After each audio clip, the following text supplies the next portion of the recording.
여로보암은 하나님에 의해서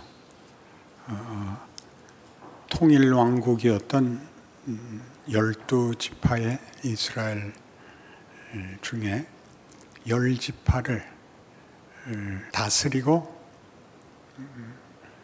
그 앞에 다윗과 솔로몬에게 한 것 같이 하신 약속, 내가 내 말을 듣고 내 법도를 지키면 내 날이 길고 내 후손이 네 뒤를 이을 것이라 라는 놀라운 약속 속에 시작합니다.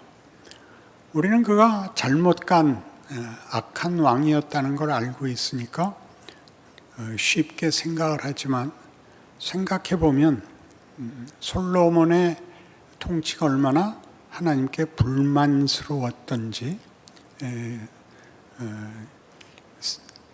짐작할 수 있고, 또 여로보암에게 하신 약속이 얼마나 큰 약속인가 하는 것을 알 수 있습니다.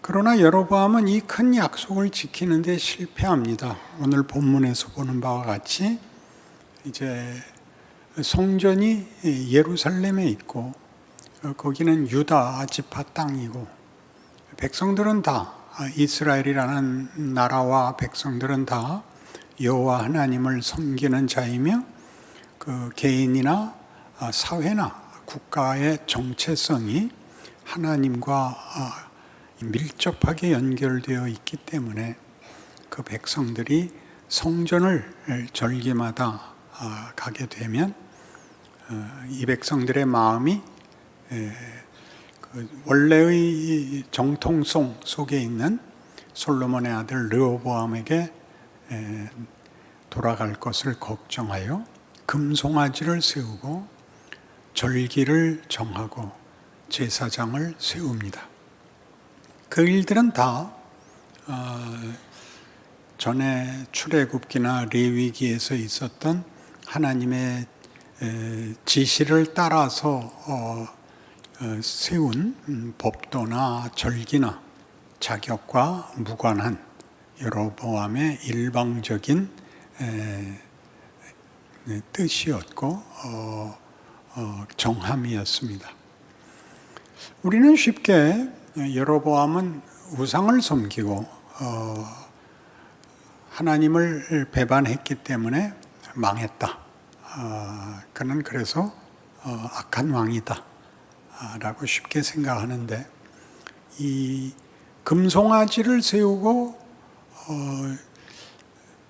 제사장들을 세우고 하는 이 일은 유명한 이스라엘 역사에서 기억해야 할 중요한 사건인 것입니다. 그 내용을 제대로 이해해야 이 우상이 왜 하나님께 그렇게 증오의 대상인지를 알게 됩니다. 출애굽기 32장에 가면 이스라엘 역사에서 첫 번째 금송아지가 이렇게 등장합니다. 구약성경 131페이지쯤에 출애굽기 32장 1절 이하를 읽습니다.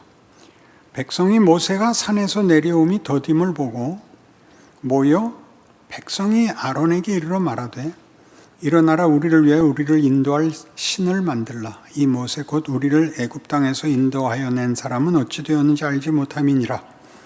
아론이 그들에게 이르되, 너희 아내와 자녀의 귀에서 금고리를 빼어 내게로 가져오라.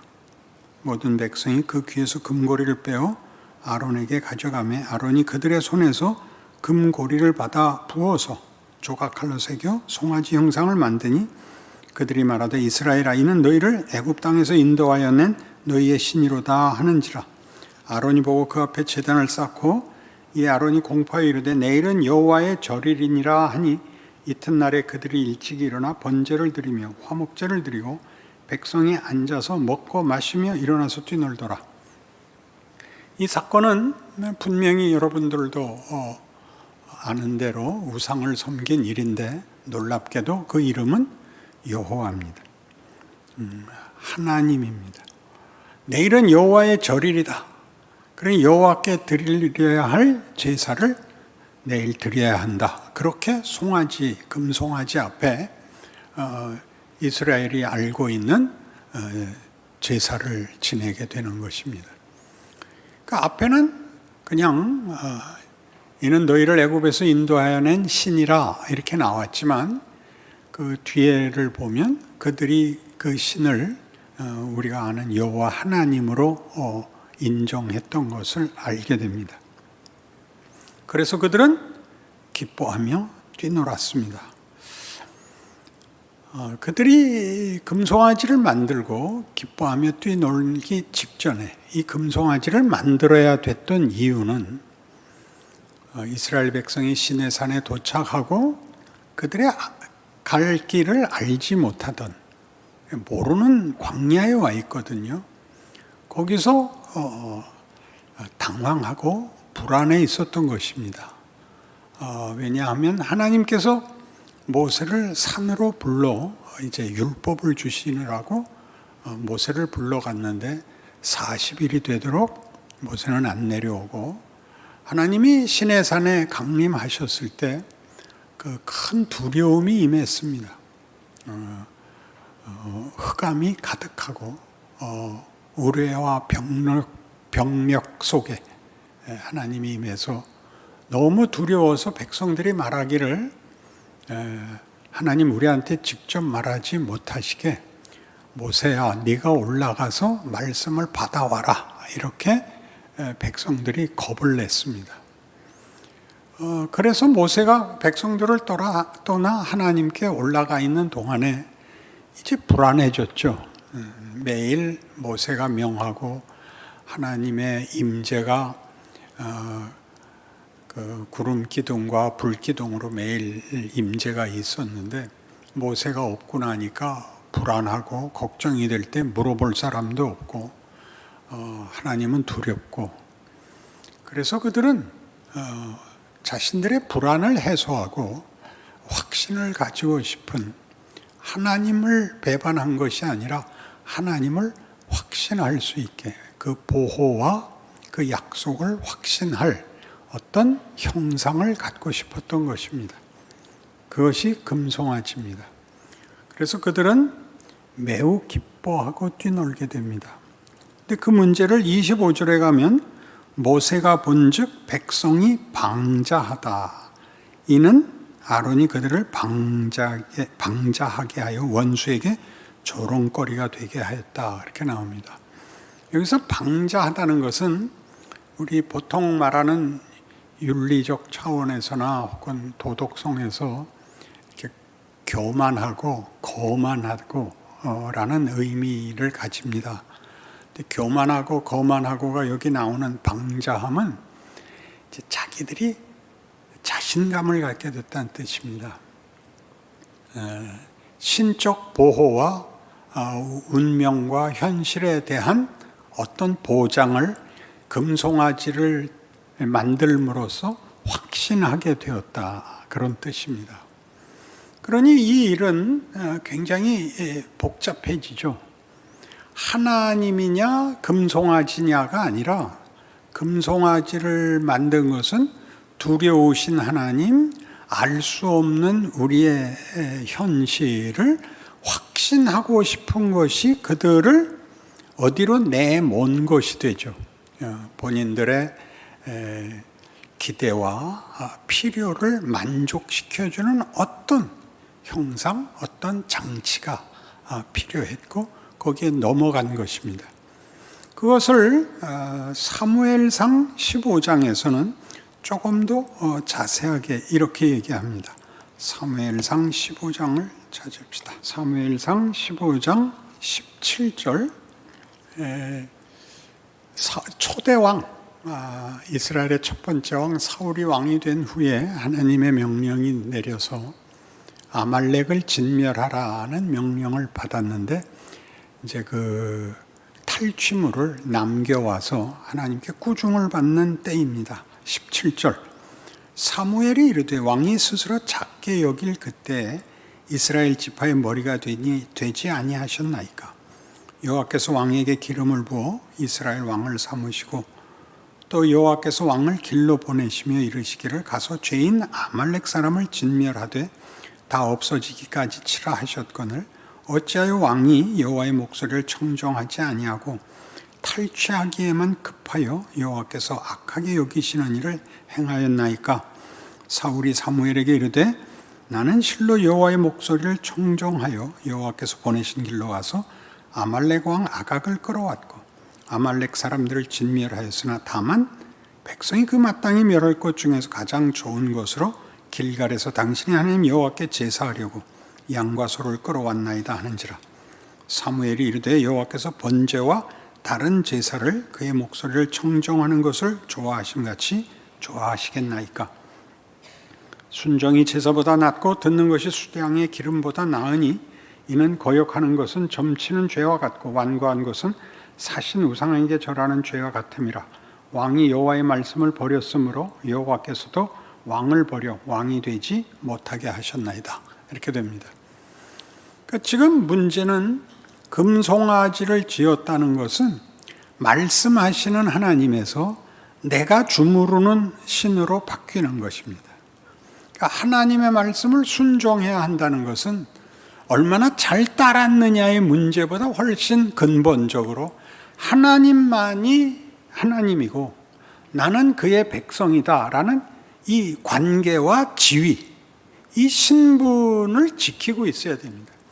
그 말을 거역했다. 그 말을 따르는데 실패했다. 이것은 조금 더 2차적인 것이고 그 하나님을 바꿔버리는 것입니다. 우상이란 이사야에서 그토록 이사야 선지자가 꾸중한 것 같이 너희가 뽁에서 장작을 만들어 그 음식을 만드는 나무로 잘 깎아서 우상을 만들어 놓고 거기 가서 절하는 게 그게 말이 되냐? 이게 이제 우상입니다. 자꾸 이 말이 나오지요. 입이 있어도 말을 하냐? 눈이 있어도 보기를 하냐?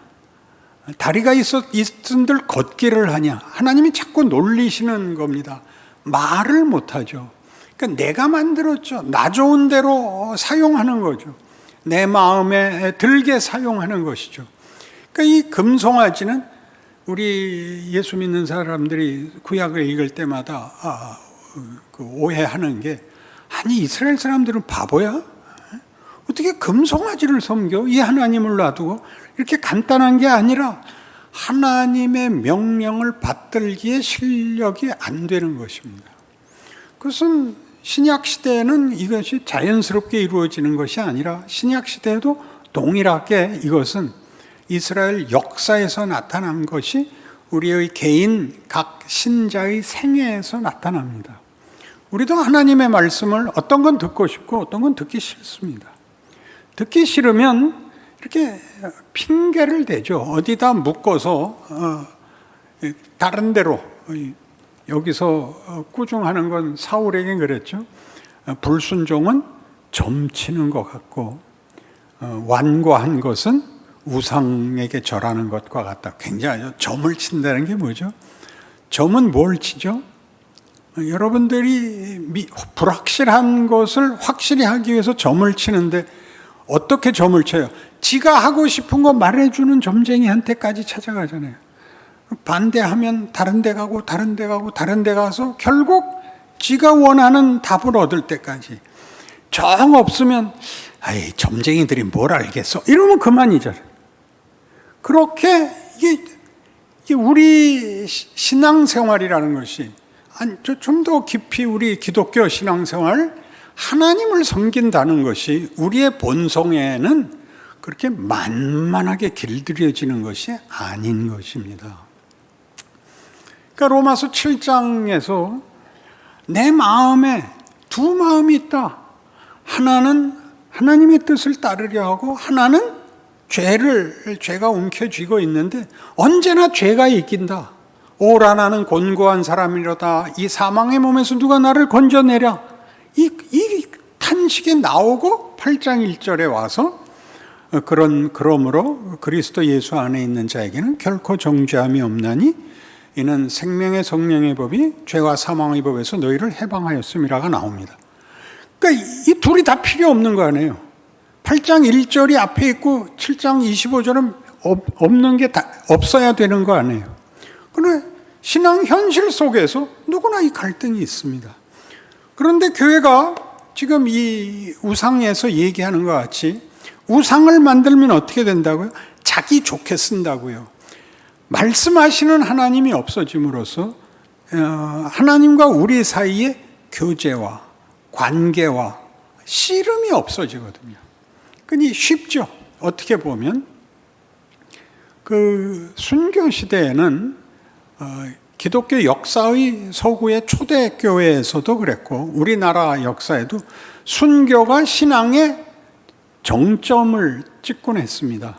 그래서 순교를 다 원해서 죽음이여 오라 이런 사람들의 기록도 있고 우리나라에도 여러분 잘 아시는 죽으면 죽으리라 라는 책을 보면 저자가 나는 순교를 허락받지 못한 죄인이야 이렇게 기록을 하고 있습니다. 순교는 신앙의 최고의 절정이 아닙니다. 그런 역사와 환경 속에서 대단한 것인 건 사실이지만 죽으면 그냥 끝이잖아요. 살아서 해야 되는 게 있잖아요. 죽으면 문제가 더 이상 책임을 질 필요가 없어진다고요. 살아있으면 계속 짐을 져야 돼요. 계속 책임을 져야 돼요. 계속 걱정을 해야 돼요. 그러니까 여러분, 심지어 예수를 일찍 믿은 게 불편하잖아요. 제멋대로 살다가 천국만 가면 되는 것, 이렇게 생각하는 것 같이 어리석은 것은 없습니다.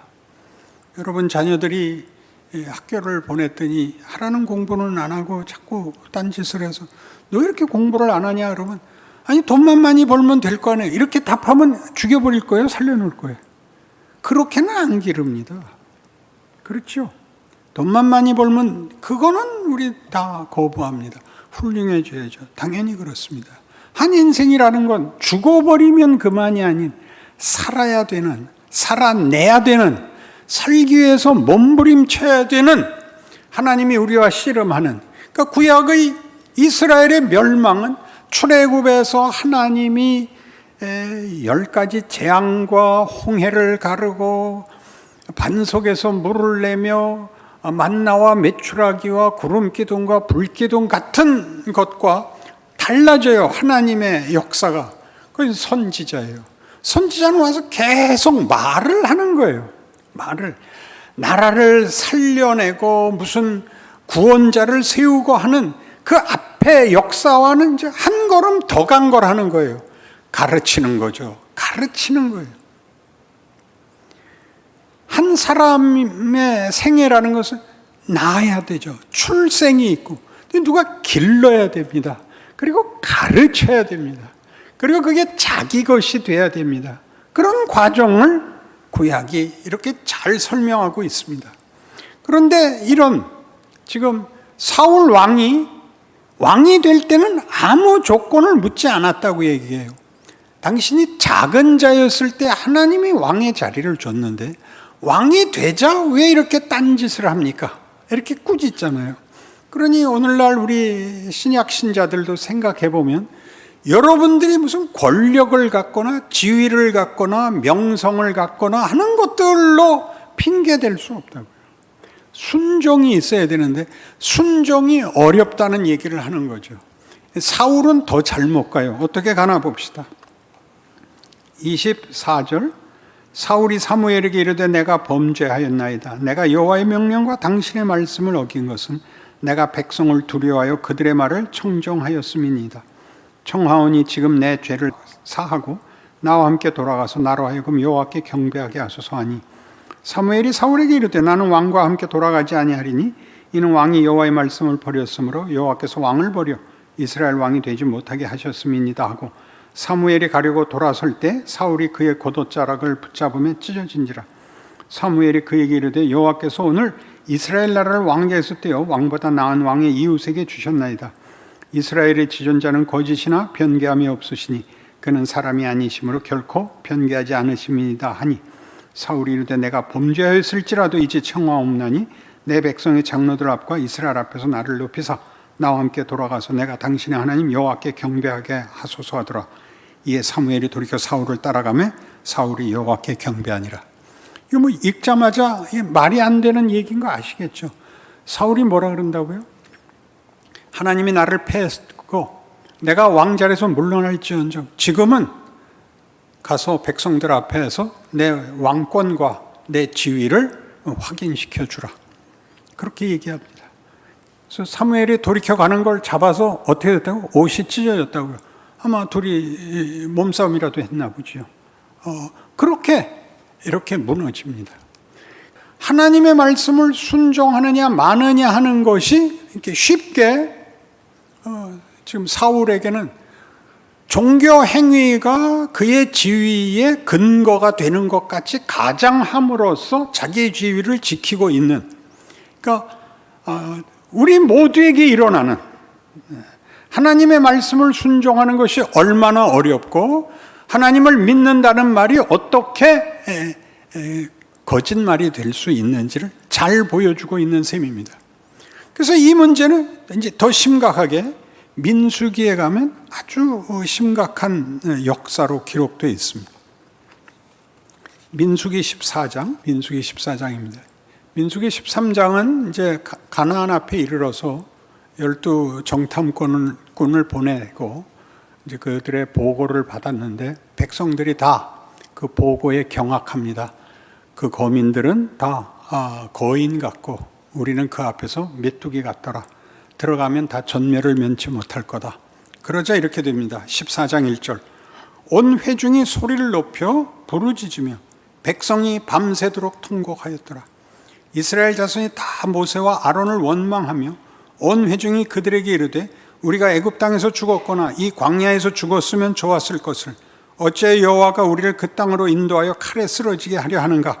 우리 처자가 사로잡히리니 애굽으로 돌아가는 것이 낫지 아니하랴. 이에 서로 말하되 우리가 한 지휘관을 세우고 애굽으로 돌아가자. 이렇게 됩니다. 애굽으로 돌아가자가 뭐죠? 예수 믿은 게 무슨 소용이야? 이렇게 된 겁니다. 어떻게 하다 이렇게 됐다고요? 하나님이 하시려는 일을 다 이해할 수도 따라갈 수도 없는 현실에서의 분노가, 그 자책이 그들을 근본을 지워서 책임을 면하려는 대로 돌아갑니다. 안 믿으면 될 거 아니야. 그렇게 말하는 거는 사실 안 되죠. 그렇게 말하는 건 안 되죠. 그러니까 이 역사를 우리가 중요한 교훈으로 삼아야죠. 그 10가지 재앙이, 홍해가 갈라지는 일이, 그 만나와 메추라기가 다 쓸모 없어진다니까요. 그런 과거가 있으면 오늘이 하나님의 성실하심은 계속 유지되고 있는데 우리의 실력이 늘지 않으면 오늘의 도전이 이 과거 모두를 지워버리게, 후회하게 만든다고요. 그러니까 지금 한국교회의 심각한 현실은 이런 순교시대의 각오, 부흥시대의 감격이 우리에게 확신으로 나타나서 우리가 대단한 실력을 가졌다고 생각하기 시작한 것이죠. 그건 옳습니다. 순교도 했고 부흥도 보았습니다. 우리는 기쁨과 감격과 기대를 가지게 됐습니다. 근데 그 다음은 뭐냐죠.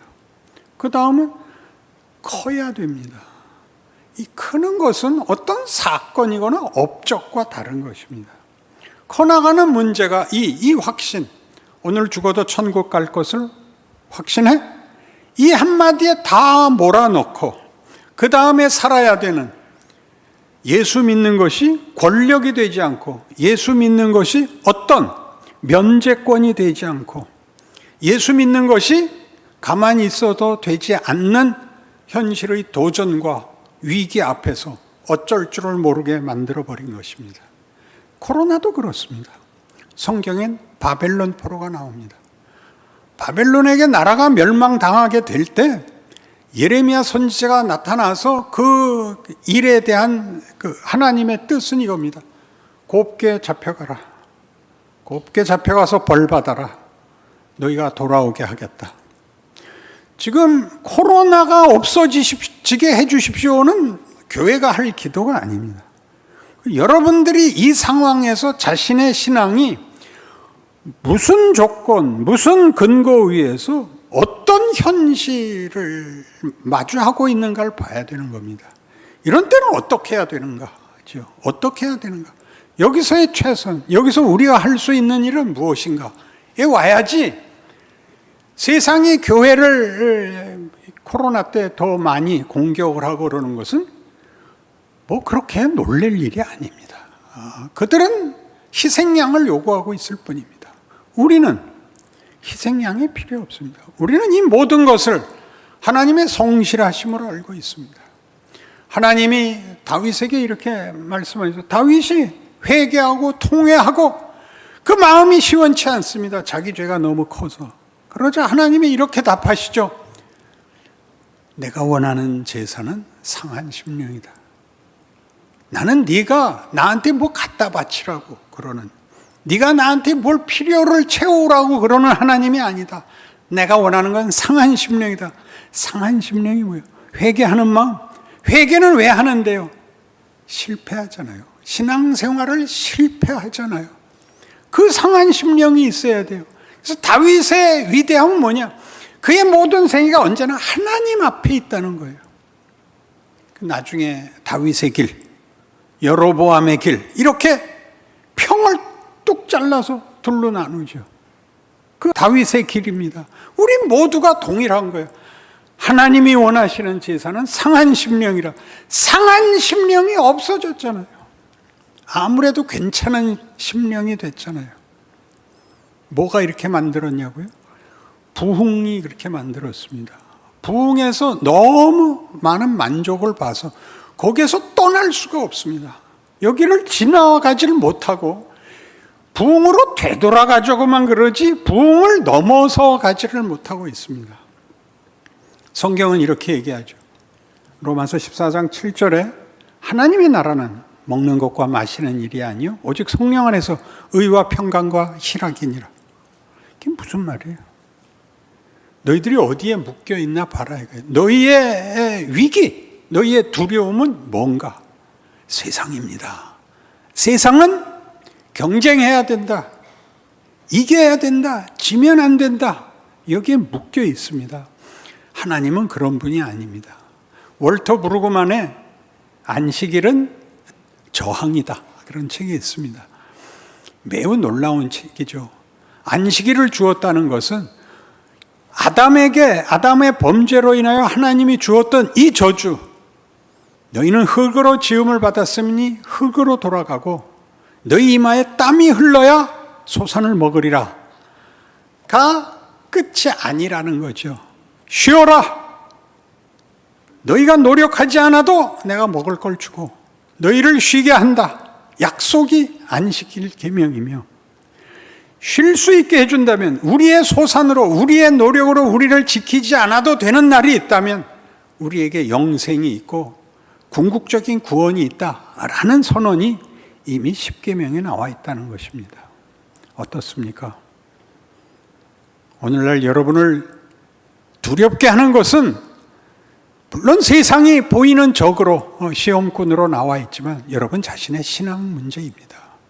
여러분이 하나님의 사람으로 산다는 것을 순교와 부흥을 지나 하나님의 함께 하심이 나 하나의 개인과 현실과 생각 속에서 나에게 무슨 일을 하시는지, 나는 어떻게 부딪히고 어떻게 넘어지고 어떻게 다시 일어나야 되는지 놓아주시지 않는 하나님의 은혜를 감사하는 진지한 생애를 사시는 귀한 말씀이 되기를 바랍니다. 기도하십시다. 하나님 아버지, 하나님은 우리에게 말씀하시며 우리의 기도를 들으시며 우리를 사랑하시며 우리를 찾으십니다. 그 교제에 참여하는 복을 살게 하시고 그 도전으로 세상의 도전을 이기는 하나님 앞에서 명예롭고 영광된 자녀가 되는 길을 걷게 하옵소서. 넘어지면 일어나게 하시고 잘못하면 회개하게 하시고 그리하여 앞으로 나아가는 우리의 복된 인생이 되게 하여 주시옵소서. 예수님 이름으로 기도합니다. 아멘.